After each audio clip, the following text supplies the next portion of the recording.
तिथे असलेला शिक्षक हा पगारावर काम करतो. मुलांसोबत राहणं, वेळ घालवणं, त्यांचं संगोपन करणं, त्यांना शिकवणं ही त्या शिक्षकाची आवड आहे. आणि तुमचं मूल लिहावं, वाचावं, हुशार व्हावं यासाठी त्यांचा एक वेगळाच अट्टहास असतो. एवढं सगळं असतानाही आपल्या शाळेसाठीचे जे काही विचार आहेत ना ते आपण त्या शिक्षकांवर टाकत असतो आणि आपण नेहमी त्यांच्या अगेन्स्ट उभे राहतो. असं न करता कधीतरी शिक्षकांच्या बाजूने विचार करा. आपल्या घरातलं एक मूल सांभाळताना नाकी 9 येतात.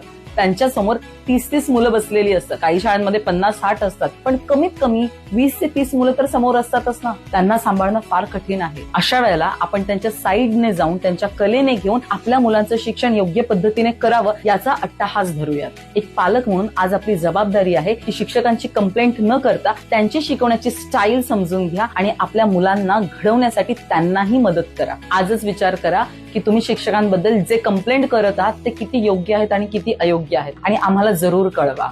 त्यासाठी कमेंट करा, शेअर करा, लाईक करा आणि फॉलो करायला विसरू नका. थँक्यू.